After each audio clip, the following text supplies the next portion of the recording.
Hello students, मेरा नाम है गौतम पांडे और आप सबका स्वागत है हमारे प्यारे से चैनल साहित्य शिक्षा अंजलि में।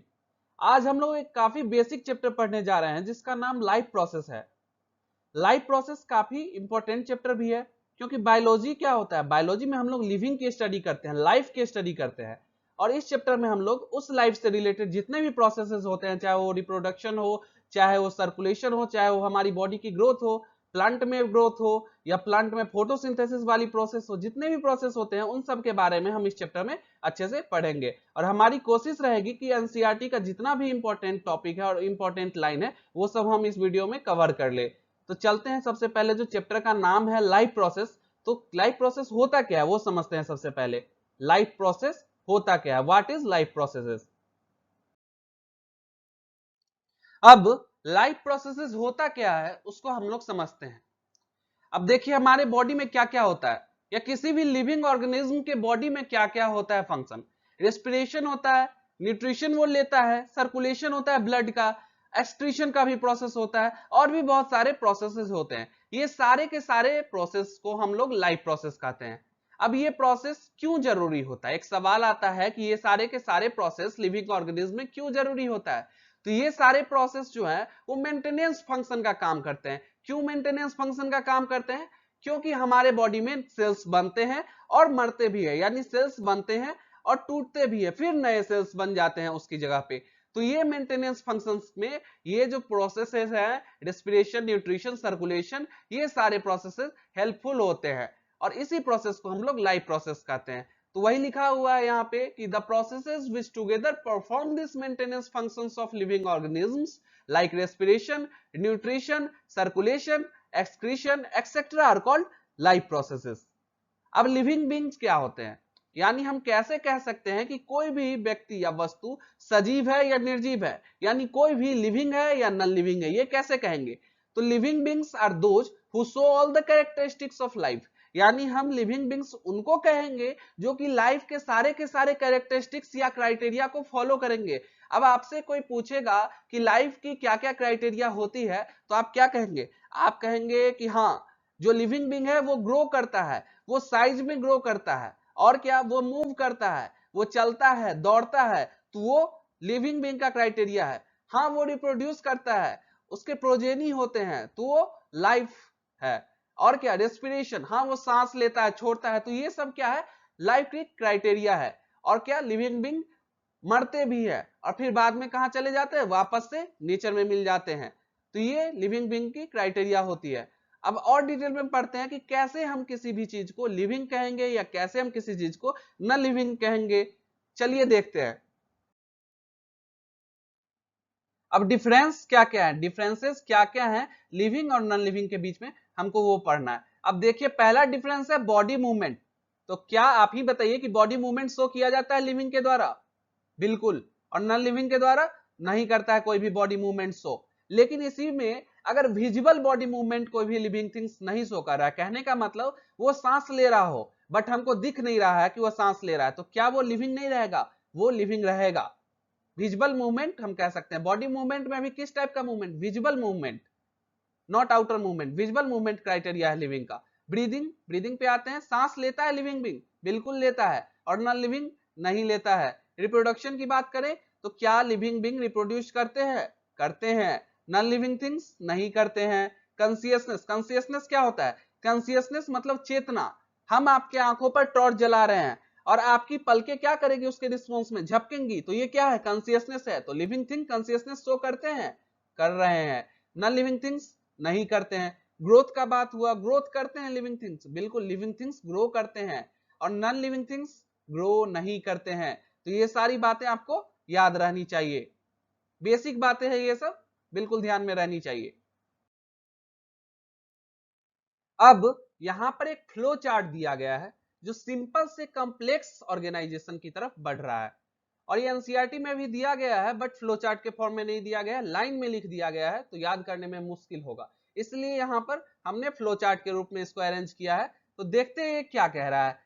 इसमें क्या कहा गया है कि एटम्स जो है वो कंबाइन करके बनाते हैं मॉलिक्यूल्स।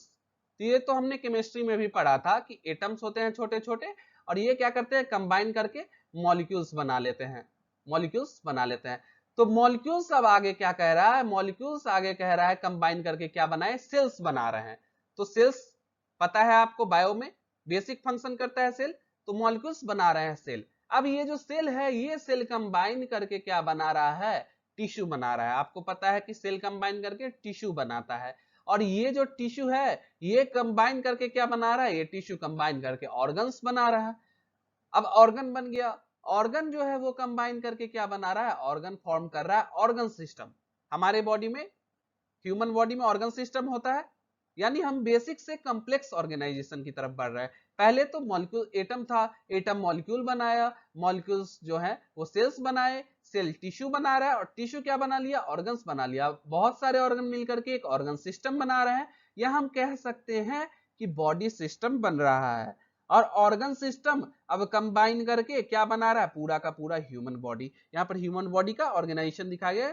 ह्यूमन बॉडी क्या है, कॉम्प्लेक्स बॉडी है। तो पहले सिंपल से स्टार्ट किए हम कि पहले क्या बना, एटम, एटम क्या बनाया, मॉलिक्यूल्स बनाया, मॉलिक्यूल क्या बना दिया, फिर मिलकर के कंबाइन करके सेल्स बना दिया, सेल मिलके क्या बनाए, टिश्यूज बना दिए। अब बोलिए टिश्यू क्या बना दिए, टिश्यू मिलकर के ऑर्गन्स बना लिए। अब बहुत सारे ऑर्गन्स मिलकर के क्या बना दिए, ऑर्गन सिस्टम बना दिए या बॉडी सिस्टम बना दिए। अब हमारे बॉडी में कई सारे ऑर्गन सिस्टम है, जैसे कि देखिए सर्कुलेटरी सिस्टम अलग है, डाइजेस्टिव सिस्टम अलग है, एक्सक्रीटरी सिस्टम अलग है, और अलग अलग ऑर्गन अलग अलग फंक्शन करता है। तो ये कम्प्लेक्सिटी की तरफ जा रहा है, कम्प्लेक्स ऑर्गेनाइजेशन की तरफ जा रहा है। अब ऑर्गन सिस्टम बहुत सारे कंबाइन होकर क्या बना दिया, पूरा का पूरा ह्यूमन बॉडी बना दिया। तो ये एक फ्लो चार्ट है जो कि आपको याद रहना चाहिए। अब क्या है कि why are molecular movement needed for life, ये एनसीईआरटी के बीच में एक लाइन दिया गया है, उसमें ये क्वेश्चन एनसीईआरटी ने चुपके से डाल दिया है। एनसीईआरटी का यही चालाकी होता है। तो हमने क्या देखा कि why are molecular movement needed for life, हमने अभी फ्लो चार्ट पढ़ लिया कि मॉलिक्यूल, मॉलिक्यूल के बाद क्या हुआ, सबसे कम्प्लेक्स की तरफ पूरा बॉडी बना, ऑर्गन सिस्टम बना। तो इसमें क्यों जरूरत होता है मॉलिक्यूलर मूवमेंट का किसी भी बॉडी में, for repairing and maintaining the body, body को क्या करने के लिए, रिपेयर करने के लिए और मेंटेन करने के लिए। क्या होता है ना कि सेल्स जो है वो टूटते रहते हैं और बनते रहते हैं, नए सेल्स बनते हैं और पुराने सेल्स टूटते हैं। तो ये मेंटेनेंस के प्रोसेस के लिए मॉलिक्यूलर मूवमेंट का जरूरत होता है। तो मॉलिक्यूलर मूवमेंट का क्यों जरूरत होता है, क्या कर लेगा मॉलिक्यूलर मूवमेंट मेंटेनेंस के प्रोसेस में, मॉलिक्यूलर मूवमेंट क्या करेगा, न्यूट्रिएंट्स को एक जगह से दूसरे जगह या एक सेल से दूसरे सेल तक पहुंचाएगा। और ये मूवमेंट जो है ये हमारे नेकेड आई से, अपनी आंखों से हम ये मूवमेंट को नहीं देख सकते, माइक्रोस्कोपिक से देख सकते हैं, बट अपने आंखों से इस मूवमेंट को हम नहीं देख सकते हैं। और ये काफी इंपॉर्टेंट रोल प्ले करता है किसी भी लाइफ प्रोसेस में। और ये जो है मॉलिक्यूलर मूवमेंट जितने भी मेटाबॉलिक रिएक्शंस हमारे बॉडी में होते हैं उन सब में काफी हेल्पफुल रहता है। अब मेटाबॉलिक रिएक्शंस क्या होते हैं, यहां पर देख लीजिए, they are necessary to carry out various metabolic reactions. Metabolic reactions क्या होते हैं, जितने भी रिएक्शंस, लाइफ प्रोसेस के जितने भी रिएक्शंस हमारे बॉडी में होते हैं उन सबको हम लोग मेटाबॉलिक रिएक्शन कहते हैं। और मेटाबॉलिक रिएक्शन कितने टाइप के होते हैं, मेटाबॉलिक रिएक्शन दो टाइप के होते हैं, कैटाबॉलिक और एनाबॉलिक। कैटाबॉलिक में क्या होते हैं, जितने भी रिएक्शन जिसमें कुछ टूट रहा होता है, कुछ ब्रेक डाउन हो रहा होता है, उसको हम लोग कैटाबॉलिक कहते हैं। और एनाबॉलिक रिएक्शन वैसे रिएक्शन जिसमें कुछ बन रहा होता है, प्रोडक्ट बन रहा होता है, उस रिएक्शन को हम लोग एनाबॉलिक रिएक्शन कहते हैं। तो वही लिखा गया है कि क्यों मॉलिक्यूलर मूवमेंट लाइफ के लिए नीडेड है, आप एक बार पॉज करके पढ़ सकते हैं, बस यही बात लिखा गया है, देखिए इसको। अब आगे एक और पॉइंट है कि इफेक्ट ऑफ एनवायरनमेंट काफी रिस्पॉन्सिबल होता है किसी भी लिविंग ऑर्गेनिज्म के सेल के ब्रेकडाउन में। तो किसी भी एनवायरनमेंट के इफेक्ट के कारण ऑर्गेनाइज नेचर जो होता है लिविंग ऑर्गेनिज्म का, वो ब्रेक करता है, टाइम टू टाइम क्या होता है, टूटते रहता है, जिसके कारण ऑर्गेनिज्म का जो स्ट्रक्चर होता है वो डिस्टर्ब हो जाता है। मान लीजिए सेल टूट रहा है और वो सेल दोबारा से बने ही नहीं, मेंटेनेंस प्रोसेस हो ही नहीं, तो ऑर्गेनिज्म क्या जिंदा रह पाएगा, बिल्कुल नहीं, ऑर्गेनिज्म आगे जिंदा रह ही नहीं पाएगा, it will be no longer alive. इसीलिए ये मेंटेन ऑर्डर रखने के लिए, इस ऑर्डर को मेंटेन रखने के लिए, हमने अभी अभी फ्लो चार्ट में ऑर्डर पढ़ा है, तो इस ऑर्डर को मेंटेन रखने के लिए, ऑर्गेनाइज स्ट्रक्चर में रखने के लिए मॉलिक्यूलर मूवमेंट का काफी ज्यादा जरूरत होता है, काफी अहम भूमिका निभाता है ये मॉलिक्यूलर मूवमेंट। तो आपको यहां से पता चल गया कि मॉलिक्यूलर मूवमेंट कितना ज्यादा जरूरी है। अब आ गए हम लोग न्यूट्रिशन पे। तो न्यूट्रिशन क्या होता है, अब देखिए कि बहुत सारे जो लिविंग ऑर्गेनिज्म है या वेरियस लिविंग ऑर्गेनिज्म है वो वेरियस प्रोसेस परफॉर्म करते हैं, जैसे ग्रोथ के, अपने सेल को रिपेयर करते हैं, मेंटेनेंस जॉब परफॉर्म करते हैं, और उनको वेरियस एक्टिविटी करने के लिए, चाहे वो दौड़े, बैठे, खेले, कूदे, सब करने के लिए एनर्जी चाहिए होता है। अब ये एनर्जी आएगा कहां से? एनर्जी आता है फूड से। तो फूड कहां से आएगा? Outside environment. इन्वायरमेंट जो है वो हमें फूड देगा। तो बाहरी दुनिया से अपने अंदर फूड को लेने में कोई प्रोसेस तो चाहिए, तो उस प्रोसेस को हम लोग न्यूट्रिशन कहते हैं। तो वही लिखा हुआ है यहाँ पर कि the process by which an organism take food and utilises it to get energy for growth, repair, maintenance etcetera is called nutrition. इसी को हम लोग न्यूट्रिशन कहते हैं। अब है नीड फॉर न्यूट्रिशन। न्यूट्रिशन का क्यों जरूरत पड़ गया? ऐसा क्या हुआ कि जरूरत पड़ गया न्यूट्रिशन का? तो अभी हमने बताया कि कोई भी ऑर्गेनिज्म को एनर्जी चाहिए होता है, और ये एनर्जी आएगा कहां से? एनर्जी आएगा फूड से। और क्यों चाहिए होता है एनर्जी? वेरियस एक्टिविटी को परफॉर्म करने के लिए। वो बहुत सारा एक्टिविटी कर रहा है, हम अभी बोल रहे हैं, उसके लिए हमको एनर्जी चाहिए होगा। तो वो एनर्जी कहां से आएगा? बाहर से हमने जो फूड लिया उससे एनर्जी हमारा बॉडी बना लेगा। अब this energy supplied by the nutrients obtain from nutrition, यानी न्यूट्रिशन जो हमने बाहर से लिया उससे एनर्जी हमारा बॉडी क्या करता है? बना लेता है। तो न्यूट्रिशन का क्यों बेसिकली जरूरत पड़ा? एनर्जी लेने के लिए। अब न्यूट्रिशन के कितने टाइप्स होते हैं वो हम एक बार देखते हैं। टाइप्स देखने से पहले हम लोग एक क्वेश्चन देखते हैं जो कि एनसीईआरटी ने लाइन में छुपा रखा है। What happens when the body design of an organism becomes more complex? यानी body design, simple body organisation जब कॉम्प्लेक्स हो जाता है तो क्या होता है ऑर्गेनिज्म के साथ? तो क्या है इसका आंसर? हमने अभी एक फ्लो चार्ट भी देखा था। अगर आप वो फ्लो चार्ट भी पूरा का पूरा लिख देते हैं तो आपको मार्क्स मिल जाएंगे। या आप ऐसे भी लिख सकते हैं कि कोई भी बॉडी साइज ऑर्गेनिज्म का इंक्रीज होता है तो बॉडी कॉम्प्लेक्स हो जाता है। अब कॉम्प्लेक्स कैसे होता है? सेल्स हैं, सेल्स नंबर में भी ग्रो करते हैं और साइज में भी ग्रो करते हैं। अब सेल मिलके क्या बना रहा था? फ्लो चार्ट में हमने पढ़ा था, टिश्यू बना रहा था। टिश्यू मिलके क्या बना रहे थे? ऑर्गन्स बना रहे थे। ऑर्गन्स मिलके क्या बना रहे थे? पूरे के पूरे ऑर्गन सिस्टम बना रहे थे। और organ system different organ different function कर रहे थे, और ऑर्गन सिस्टम मिलके पूरा का पूरा बॉडी बना रहा था। तो यही होगा इसका आंसर कि क्या होता है जब कोई भी बॉडी डिजाइन कॉम्प्लेक्स हो जाता है। तो अब हम चलते हैं टाइप की तरफ।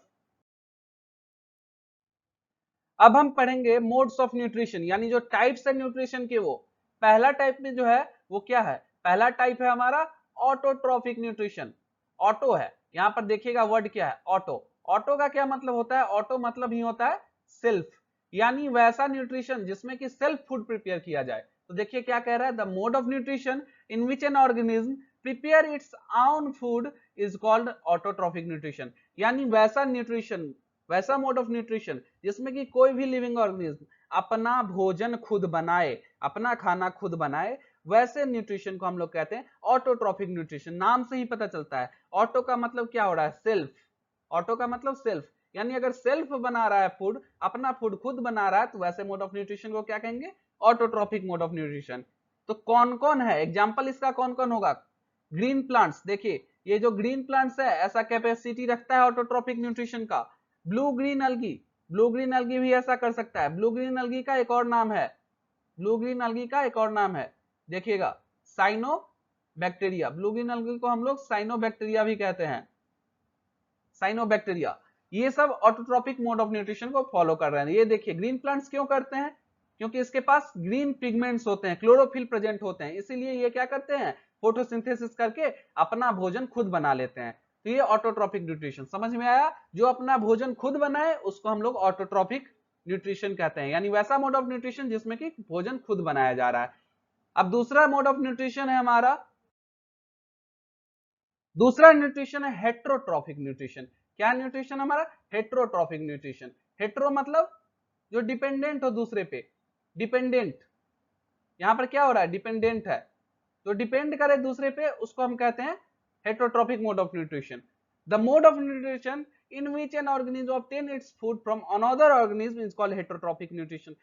अगर कोई एक ऑर्गेनिज्म दूसरे ऑर्गेनिज्म पे अपने भोजन के लिए डिपेंड करता है, उसको हम कहेंगे हेट्रोट्रॉपिक न्यूट्रिशन। डायरेक्टली हो या इनडायरेक्टली हो, ऑटोट्रॉपिक पे ही डिपेंड करता है हेट्रोट्रॉपिक। हेट्रोट्रॉपिक ऑर्गेनिज्म ऑटोट्रॉपिक वाले पे डिपेंड करता है, और वो जो अपने लिए खाना बनाता है उसको खाता है। इसका एग्जांपल क्या है? मोस्ट ऑफ द बैक्टीरिया, जितने भी बैक्टीरिया, ज्यादातर बैक्टीरिया क्या होते हैं? हॉट सॉरी हेट्रोट्रॉपिक होते हैं। फंजाई हेट्रोट्रॉपिक होते हैं, और जितने भी एनिमल्स इंक्लूडिंग ह्यूमंस, हम लोग भी क्या है? हेट्रोट्रॉपिक होते हैं। अब प्लांट जो है अपने लिए खाना बनाता है कि अब हम खाएंगे पेट भर के, लेकिन क्या करेंगे हेटेरोट्रॉफिक वाले, उनका जो खाना है वो जाके चुरा लेंगे और खा लेंगे। ये सारे क्या है हेटेरोट्रॉफिक के क्राइटेरिया हैं।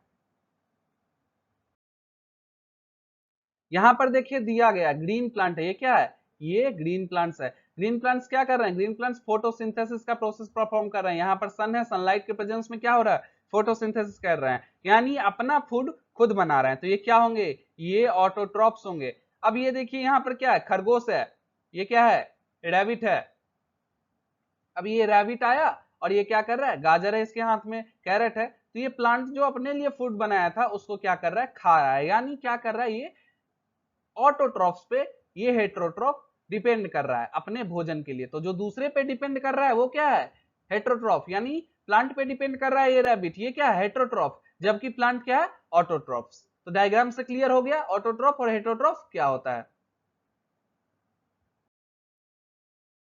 अब देखिए प्लांट्स क्या होते हैं, प्लांट्स जो है वो क्या होते हैं, ऑटोट्रॉफिक होते हैं। तो प्लांट्स जब अपना भोजन बनाते हैं तो कैसे बनाते हैं, वो बाहर से कार्बन डाइऑक्साइड लेते हैं, सनलाइट का प्रेजेंस होता है, फोटोसिंथेसिस करते हैं और क्या करते हैं, अपना फूड प्रिपेयर करते हैं। अब जब वो फूड प्रिपेयर करते हैं तो उनको जरूरत होता है फूड का, तो लीफ में फूड बनता है। Kitchen house of the plant क्या है, लीफ है। लीफ में फूड बना और बाकी पार्ट्स को फूड पहुंचा दिया गया। फूड कैसे, वो किस फॉर्म में वो ऑब्जॉर्व करते हैं, कैसे खाते हैं फूड को, कार्बोहाइड्रेट के फॉर्म में वो ऑब्जॉर्व करते हैं। अगर इमीडिएटली ऑब्जॉर्व करना है तो किस फॉर्म में ऑब्जॉर्व करते हैं, कार्बोहाइड्रेट के फॉर्म में फूड को वो ऑब्जॉर्व कर रहे हैं। अब किसी का पेट भर गया, कोई भी ऑर्गेनिज्म है, आप ही को हम खाना देंगे और आपका पेट भर गया, तो आप क्या करेंगे, जितना खाना है वो खा लेंगे और बाकी सबको बचा के रख लेंगे। तो बिल्कुल उसी तरह प्लांट को जितना यूज में आता है कार्बोहाइड्रेट वो यूज करता है और बाकी को वो क्या कर लेता है, बाकी को स्टोर कर लेता है। किस फॉर्म में वो स्टोर करता है प्लांट, फूड को किस फॉर्म में स्टोर करता है, स्टोर करता है प्लांट स्टार्च के फॉर्म में, स्टार्च के फॉर्म में स्टोर करके रख लेता है।